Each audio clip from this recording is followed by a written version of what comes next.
السلام علیکم ورحمۃ اللہ وبرکاتہ۔ بسم اللہ الرحمن الرحیم والصلاة والسلام علی رسولہ الکریم وبعد۔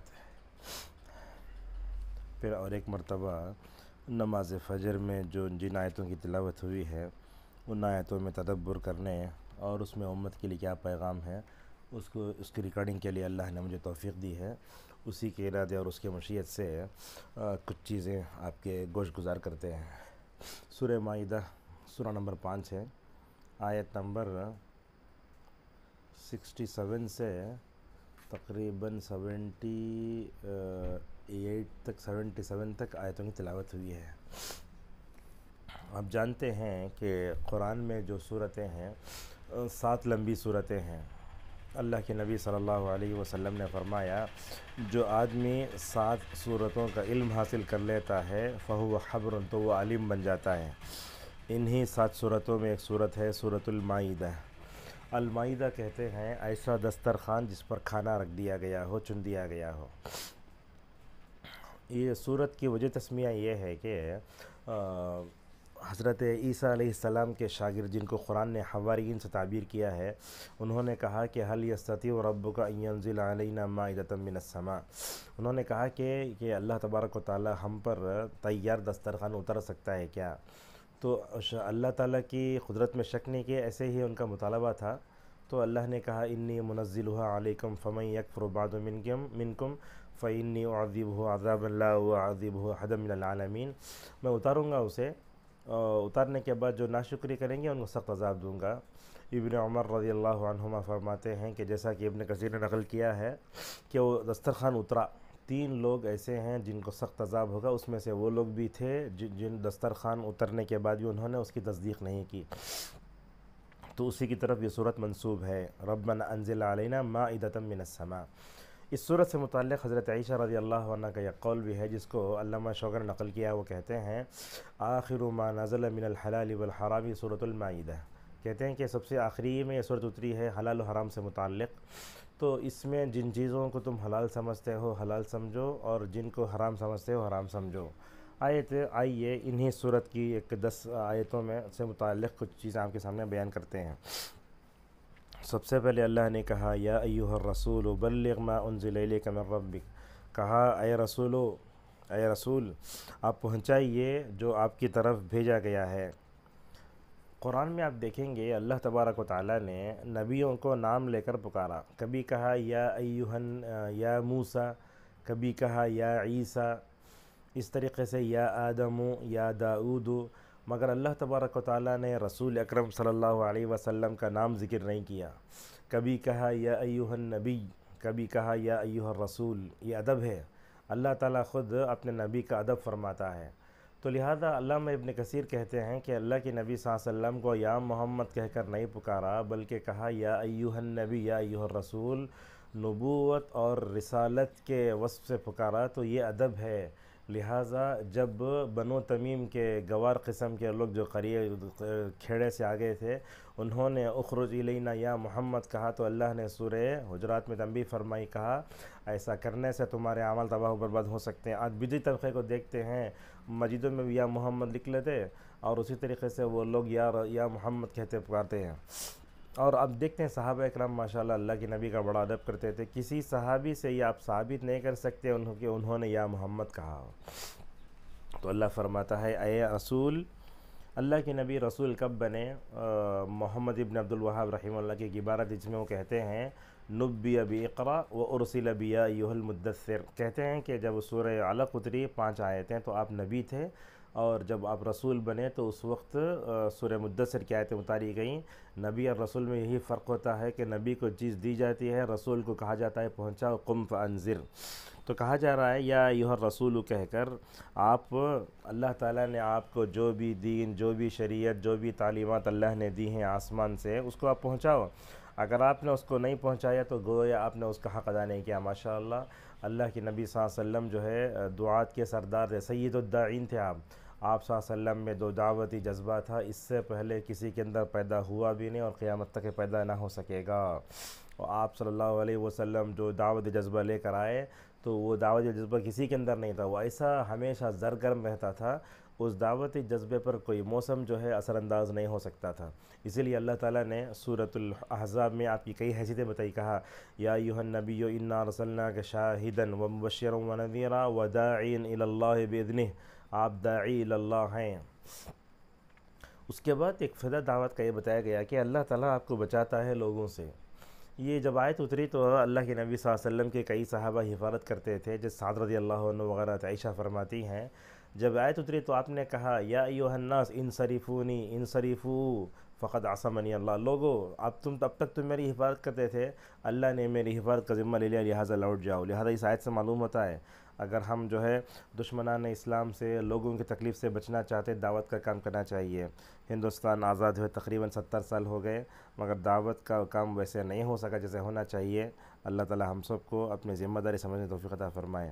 اس کے بعد اللہ نے کہا کہ اے اہل کتاب، اس میں یہود و نصارہ دونوں شامل ہیں، کہا کہ جب تک تم توریت و انجیل کو قائم نہیں کرتے، اس پر عمل نہیں کرتے، تمہاری کوئی حیثیت ہی نہیں ہے۔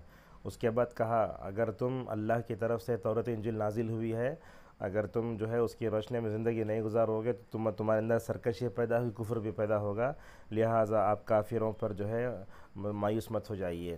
اس کے بعد اللہ تبارک و تعالیٰ نے قرآن میں کئی ادیان کا تذکرہ فرمایا، اس میں ایک آیت یہ بھی ہے ان الذین آمنوا والذین ہادوا یہودیت نصارى صابئون سے مراد وہ لوگ ہیں جو یہود و نصارہ سے مل کر بنے تھے۔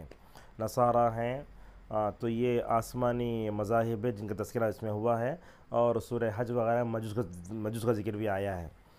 اس کے بعد اللہ تبارک و تعالیٰ نے کہا کہ یہ لوگ ایسے ہیں اگر رسول ان کی خواہش کے مطابق چیز لائے تو قبول کر لیتے، اگر ان کی خواہش کے مخالف ہو تو چھوڑ دیتے۔ اسی کو کہا لوگوں نے میٹھا میٹھا ہپ ہپ، کڑوا کڑوا تھو تھو، اسی کہا جاتا ہے۔ اس کے بعد اللہ تبارک و تعالیٰ نے کہا کہ یہ لوگ اندھے اور بہرے ہیں، حق کو نہ سنتے ہیں اور نہ دیکھتے ہیں۔ اس کے بعد اللہ تبارک و تعالیٰ نے نصرانیت کے بارے میں ایک بات یہ بتائی کہ نصارہ کافر ہیں، جیسا کہ فرمایا ان الذین کفروا من اہل الکتاب والمشرکین فی نار جہنم خالدین فیہا اولئک هم شر البریہ۔ تو یہ کافر کیوں ہیں؟ اس لیے کہ انہوں نے حضرت عیسیٰ علیہ السلام کو اللہ کا بیٹا بنایا، اور اللہ کا بیٹا بنانے کے بارے میں قرآن میں ایک سورت ہے سورت الزخرف، اس میں آپ دیکھیں گے شروع سے آخر تک اللہ نے اسی پر فوکس کیا ہے کہ اللہ کے لیے بیٹا نہیں ہے۔ اگر اللہ کے لیے بیٹا ہوتا تو نبی سے کہا گیا فَأَنَا أَوَّلُ عَابِدٍ، سب سے پہلے میں اس کی عبادت کرتا۔ تو ہر نبی نے توحید کی دعوت دی، حضرت عیسیٰ علیہ السلام بھی جو ہے انبیاء بنی اسرائیل میں سے ہیں، تو کہا ہے کہ اعبدوا اللہ ربی و ربکم، میرے رب اور تمہارے رب کی عبادت کرو، اور شرک سے جو ہے ان کو تنبیہ کی گئی، جو آدمی شرک اختیار کرتا ہے اللہ تعالیٰ جنت اس پر حرام کر دیتا ہے۔ اور پھر یہ عیسائیوں میں، کرسچنوں میں تثلیث کا عقیدہ بھی تھا، اس پر بھی مکمل طور پر جو ہے قدغن لگائی گئی، اور اس کے بارے میں کہا گیا اگر یہ لوگ یہ بات کہتے رہے تو نعوذ باللہ ہوگا کیا، عذاب ہو سکتا ہے۔ مجھے یاد ہے جامعہ اسلامیہ میں 1423 میں پڑھ رہے تھے، تو وقالت الیہود عزیر ابن اللہ وقالت النصارى المسیح ابن اللہ، ان آیتوں کو پڑھ کر صلاح البدر ایسا روئے جیسا چھوٹا بچہ ماں کے سامنے کرتا نا۔ توحید ہوتی ہے تو وہ جا کے آیتیں ایسے ہی اندر گھستی ہیں، توحید پر بندہ شکر کرتا ہے اللہ کا، تو وہاں یہود کے کفر و شرک کا، حضرت عیسائیوں کے کفر و شرک کا تذکرہ ہوا، وما امروا الا لیعبدوا الہا واحدا، ان سے کہا گیا کہ ایک اللہ کی عبادت کرو، اس پر صلاح البدر بہت روئے تھے۔ تو اس طریقے سے اسے بتایا گیا کہ تثلیث کا عقیدہ بھی کفریہ ہے۔ اور اللہ مجھے یاد ہے تقریباً صالح آل الشیخ جو اور اس کے علاوہ عبدالعزیز بن عبداللہ آل الشیخ سعودیہ کے جو مفتی ہیں، انہوں نے ایک مرتبہ توبے کے بارے میں گفتگو کی تھی، تو انہوں نے کہا کہ اللہ تعالیٰ نے توبے کو مسلمانوں پر ہی نہیں بلکہ نصارہ پر بھی ذکر کیا، افلا یتوبون اللہ واستغفرون۔ اس سے معلوم ہوتا ہے کہ شرک کفر جو ہے گناہ، کبیرہ گناہ ہے، لیکن بندہ جب اس سے بھی توبہ کر لیتا ہے تو ماشاءاللہ اللہ تبارک و تعالیٰ اس کی توبہ قبول فرماتا ہے۔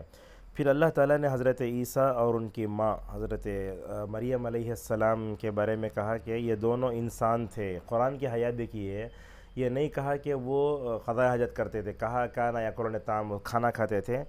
صدیقہ کہہ کر یہ بتایا گیا کہ حضرت مریم علیہ السلام نبیہ نہیں، اللہ کے علامہ قرطبی رحمہ اللہ وہ ان کے نبیہ ہونے کے قائل ہیں، حالانکہ اللہ تعالیٰ نے سورہ انبیاء میں یہ کہا کہ تمام انبیاء کو ہم نے مرد بنائے الا رجالا، لیکن یہ جو قول آتا ہے وہ صحیح نہیں ہے۔ اور لن یفلح قوم ولوا امرهم امرأة، کسی قوم نے عورت کو اپنا بڑا بنایا ہے وہ کامیاب نہیں ہو سکتی، لہذا ان دونوں آیتوں اور حدیث کے روشنی میں مریم کا جو ہے نبی ہونا صحیح نہیں ہے، بلکہ وہ نیک عورت، جیسا کہ وہ ام صدیقہ، اور صدیقیت کا درجہ نبوت کے بعد آتا ہے۔ سورۃ النساء میں آپ پڑھیے، اللہ فرماتا ہے وَمَن يُطِعِ اللَّهَ وَالرَّسُولَ فَأُولَٰئِكَ مَعَ الَّذِينَ أَنْعَمَ اللَّهُ عَلَيْهِم مِّنَ النَّبِيِّينَ وَالصِّدِّيقِينَ۔ امین شنقیطی رحمہ اللہ کہتے ہیں نبیین کے بعد صدیقین کا لفظ کہہ کر ابو بکر رضی اللہ عنہ کی طرف، خلافت کی طرف اشارہ مجھے معلوم ہوتا ہے۔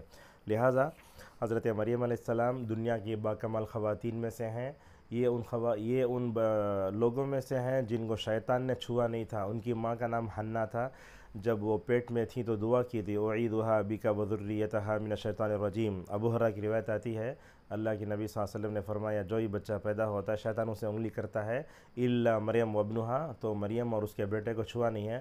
لہٰذا اگر ہم یہ چاہتے ہیں کہ ہمارے بچوں کے اوپر شیطان کے حملے نہ ہوں اور ہمارے بچے شیطان کا شکار نہ ہوں، تو ہم سب کو جو ہماری ضرورت ہوتی ہے وہ ضرورت کے وقت دعا پڑھنا چاہیے، اور ساتھ میں شیطان سے بچنے کے لیے دعا بھی کرتے رہنا چاہیے، جیسا کہ ابن عباس رضی اللہ عنہما کی روایت آتی ہے اللہ کے نبی صلی اللہ علیہ وسلم یہ قرآن پر حضرت حسن حسین کو بٹھا لیتے، اعیذکما بکلمات اللہ التامہ، وہ دعا پڑھ کے پھونکتے بولتے جیسے میں تم کو جو ہے شیطان سے بچنے کے لیے دعا پڑھ رہا ہوں، ویسے تمہارے ابا حضرت ابراہیم اپنے دونوں بچوں اسحاق اور اسماعیل علیہ السلام کو جو ہے بچنے کے لیے دعا کرتے تھے۔ لہٰذا آج کا دور بھی بڑا شیطانی دور ہے۔ آج کے زمانے میں بھی ہم دیکھتے ہیں بچے سوشل میڈیا سے ادھر ادھر جا کے شیطانی حرکتیں کرتے ہیں، تو ان کو بچانے کے لیے اللہ تبارک و تعالیٰ سے دعا بھی کرنا چاہیے۔ اسی طریقے سے اللہ نے یہ بھی کہا کہ تم جن کی عبادت کرتے ہو ان کے اندر نفع و نقصان بھی نہیں ہے۔ آج کی آخری آیت ہے، اللہ نے کہا اے اہل کتاب غلو نہ کرو۔ غلو کس کو کہتے ہیں؟ مجاوزۃ الحد، اللہ تعالیٰ نے جو حد رکھی اس سے آگے بڑھ جانا۔ لہذا اہل کتاب نے، یہود نے عزیر کی شان میں غلو کیا، نصارہ نے حضرت عیسیٰ علیہ السلام کی شان میں غلو کیا۔ لہذا غلو یہ اچھی چیز نہیں ہے۔ جب غلو آتا ہے تو انسان کیا کرتا ہے؟ عقیدے میں بھی کفر و شرک کی سرحدوں تک پہنچ جاتا ہے۔ اسی لیے اللہ کے نبی صلی اللہ علیہ وسلم نے فرمایا ایاکم والغلو فإنہ اہلک من کان قبلکم، لوگو غلو سے بچو، اس لیے کہ غلو اقوام سابقہ کی ہلاکت کا ایک بڑا بہترین جو ہے اقوام سابقہ کی ہلاکت کا ایک ذریعہ ہے۔ آج بھی ہم دیکھتے ہیں کہ امت کے بدعتی طبقے میں اللہ کی نبی صلی اللہ علیہ وسلم کی شان میں غلو کیا جاتا ہے، کہا جاتا ہے کہ آپ نور سے پیدا ہوئے ہیں۔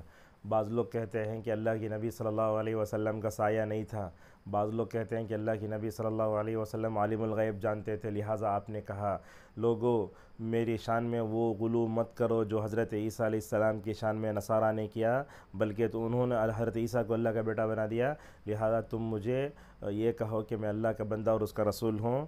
یہ ربیع الاول آتے ہی آپ کی شان، آپ کی میلاد النبی منانا اور آپ کی شان میں کھڑے ہو کر جشن آمد رسول کے جلسے منانا، اور آپ صلی اللہ علیہ وسلم کے لیے وہ نام ثابت کرنا جو نہیں ہے۔ انڈیا میں قرآن چھپتا ہے تو اس میں آپ دوسروں میں دیکھتے ہیں اللہ کے 90 نام ہے، اس میں بھی کچھ صحیح کچھ غلط ہیں، اور قرآن کے آخری میں نبی صلی اللہ علیہ وسلم کے 90 نام ذکر کیے گئے، حالانکہ اس کی کوئی دلیل نہیں ہے۔